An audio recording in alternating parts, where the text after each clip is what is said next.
Tua cha. Đó thôi.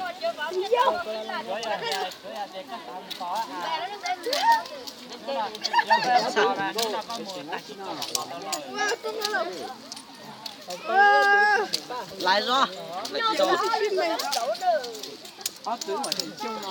Mà thử rồi.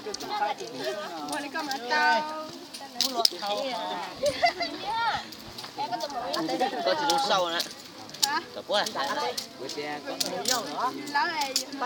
Nhìn cực quá rồi hay có.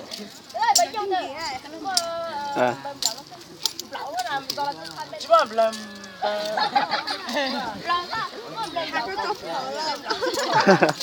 mà làm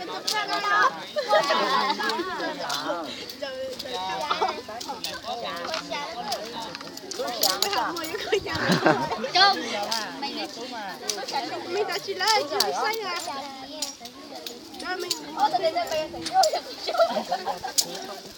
có là cuốn lại ra cái cuốn nằm một khởi làm một khởi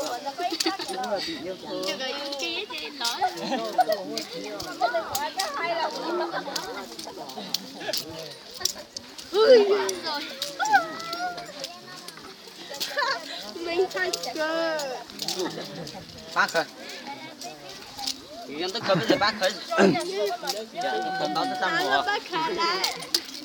bác khởi cái áo tôi tiền có tôi lên kìa đi ra mà bác khởi lên kìa kìa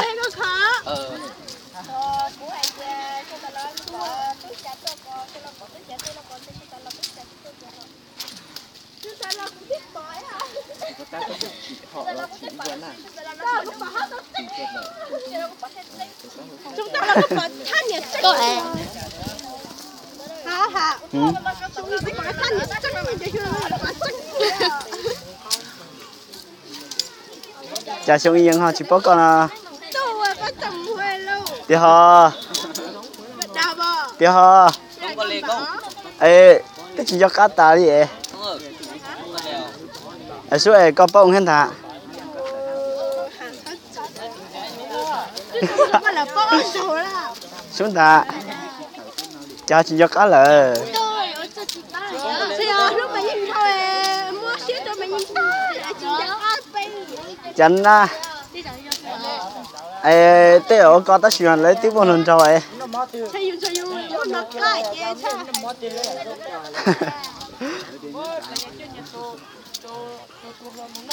mẹ lấy nó xuống thì bao ở trên nó xuống thì mèo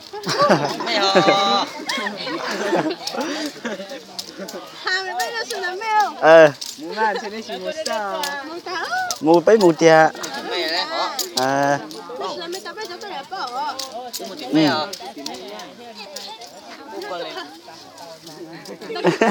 không biết được à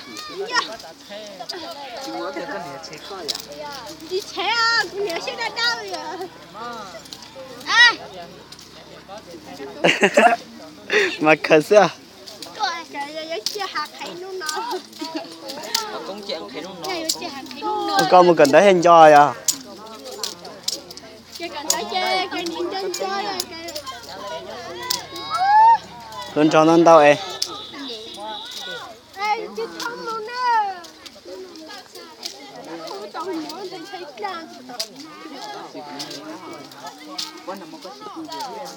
nó chứ nữa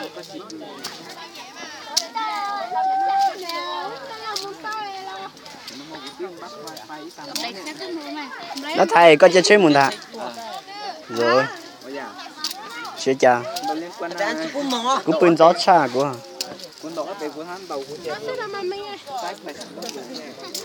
chỉ cho cá lại cái nó còn một cái lưỡi đó là cái tôi nên là nó có chanh con lá nó có chanh con lá rồi cái gì sẽ mua là bao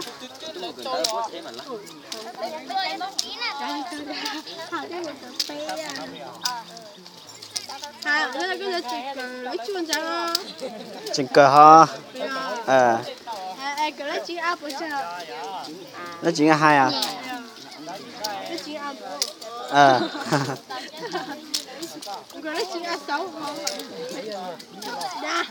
phải đi mua trả bún xe rồi tụi hai rồi một. Đâu ơi, hai con cái tiếng này, ăn ba xã. Ôi trời. Này cái à, này thông chiếu ăn bánh phở, bên biển người à mẹ bên. nè có chỉ xấu nghe Em cha em chỉ phải. Còn đặt thôi. Em chỉ phải. Cái này cái pot này cái pot. Cái bóp là cái mơ. Đây cũng có mơ ra. Đây cái xin dùng bông ngon à. Wow.